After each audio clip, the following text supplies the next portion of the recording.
Hey, Randy Hunter here from beginningsax.com and randyhunterjazz.vhx.tv. Now, you may or may not realize this, but you can play blues scale and blues sorts of sounds on just about any tune, whether the tune is based on a blues chord progression or not. You just have to know how to go about doing it in a more chordally specific manner.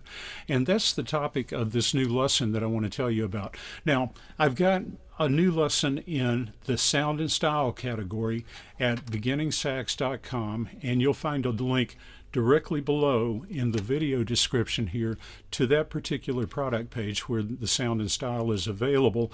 You can purchase the lessons individually or collectively at a discounted price. So you may already have some of the other ones in this series. If you do, you may just want to pick up this one lesson. And the lesson is also available in my subscription site, randyhunterjazz.vhx.tv, in the sound and style category there. So in this lesson, I'm using the chord progression to the tune There Will Never Be Another You, and I really get into a chordally specific approach to using blues scale sounds on the tune as you improvise. So stay tuned for some samples from the lesson, and also after I show you a couple of samples, I'll just let a little bit more of that phrasing demonstration play so you can follow the subtitles and sort of see the blues scale sounds that I'm using as I go along. All right, so remember, beginningsax.com, you can purchase the lessons there. I've got lots of jazz improv lessons, and also randyhunterjazz.vhx.tv, where you can subscribe to my complete lesson series.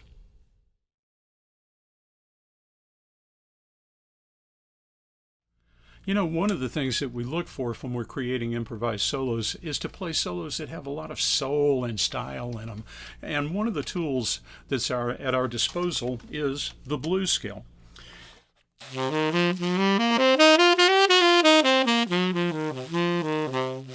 And you may not realize this, but you can use the blues scale in many situations, not just blues and not just in key-centered approaches, but you can also use blues scales in very chordal specific approaches. And we're going to get into that in a moment here. And I want to thank a student.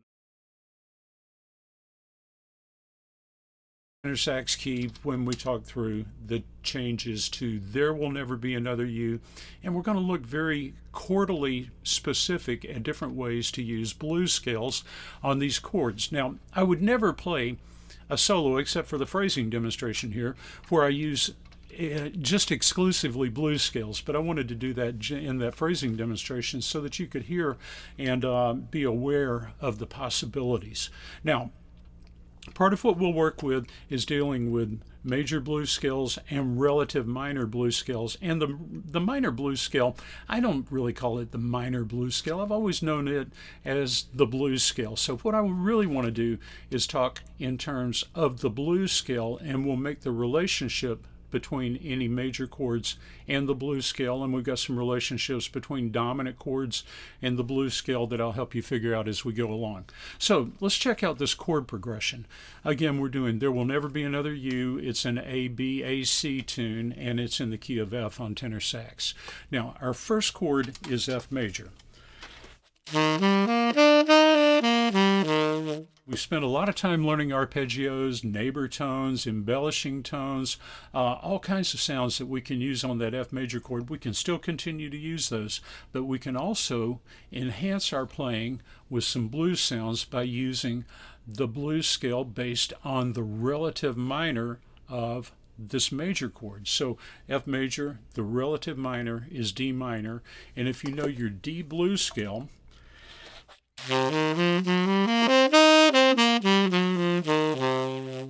now, I love that sound, and you heard me use it over and over in the phrasing demonstration, so you can listen to some of the licks I was using, but that's the blues scale I was using. Now, I probably would not get stuck on the A flat. I'd probably not go to that A flat and just sustain it.